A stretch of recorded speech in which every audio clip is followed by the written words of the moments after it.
Hey, what's going on, U.S. History people? We have video number 23 for you today. This one is on Western settlement.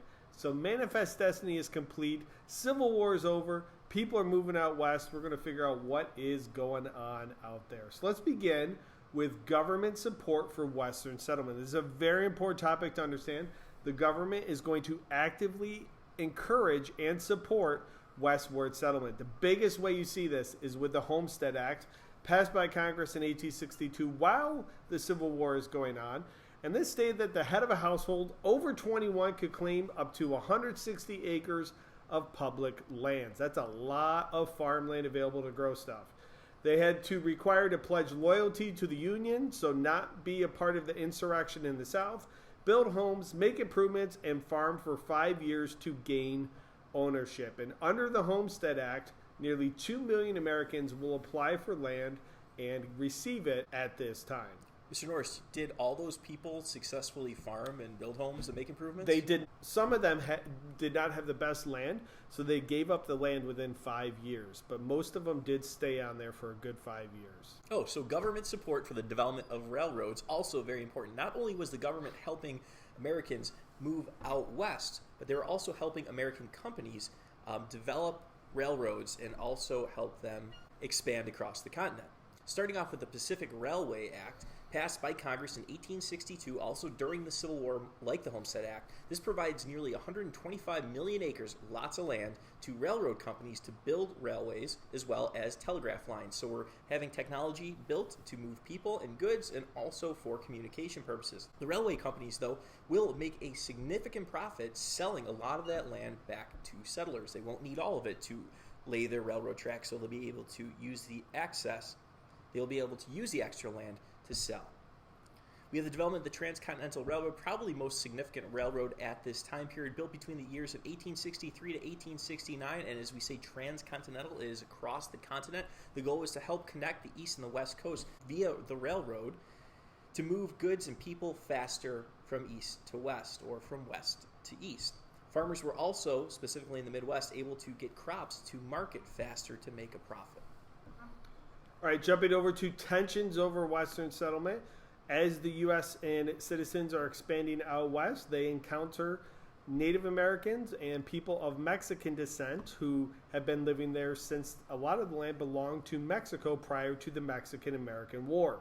So we have the Indian Wars. These are tensions between settlers and plains tribes that escalated into decades of violence that swept natives from most of the West. There's going to be a series of battles between the American government and natives, and in almost every single one, Native Americans will lose. Overhunting and destruction of buffalo plagued Native Americans. At one time, there was less than 1,000 buffalo out west, and Native Americans were heavily reliant on hunting buffalo. Treaties were made between the government and often violated. These were agreements between Native tribes and American government that would establish reservation systems. So natives did not have this large amount of land that they could hunt on.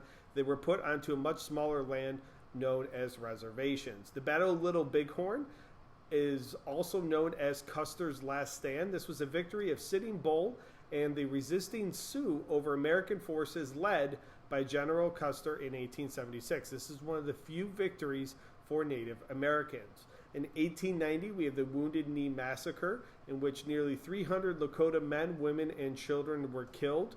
This was a reaction to a ceremony that Native Americans were practicing during the time, and this really was the last major conflict between the U.S. military and Plains Indians. All right, so as a result of the continual tension between Native tribes and the American government and American settlers moving west, the government will eventually pass the Dawes Act in an attempt to try and figure out a way to help natives assimilate or come into American culture.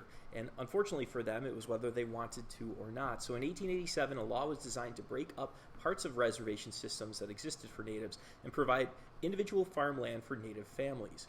Unfortunately for those families that chose to accept this land, nearly most of the land that was given to them was unsustainable for farming. Much of it was considered desert land, so it was very difficult to farm. Also, as many of these tribes were hunter-gatherers or more of a nomadic people who really followed the buffalo and lived off of it, was really the kind of the focal point of their culture and their survival. Transitioning to farming was not an easy task, and they didn't have support from the government for things like tools, animals, and seeds. So this became a very difficult task for these native tribes. Part of the Dawes Act was this goal of Americanization or assimilation. So it was an attempt to bring natives into American culture. Very often this was done through education, and very often native children were really targeted as part of this assimilation process. So there's something set up known as Carlisle Indian schools, where children, hundreds if not thousands of children, were taken from their families and put into these schools and really forced to become Americans. They were asked to leave their families, and they were discouraged from practicing their own native tribal cultures, including their own language, clothing, and religion. And these were boarding schools that children lived at that were far away from their families. All right, one with a quick recap. We have the Homestead Act gave 160 acres of land out west to anybody who could improve that land for 5 years. Pacific Railway Act encouraged the building of the Transcontinental Railroad. Transcontinental Railroad connected the East and the West. Tensions over Western settlement, most notably between natives and settlers and the U.S. government. And the Dawes Act definitely know that this is assimilation or Americanization of natives. And we thank you for watching. Best of luck this year and have a good day.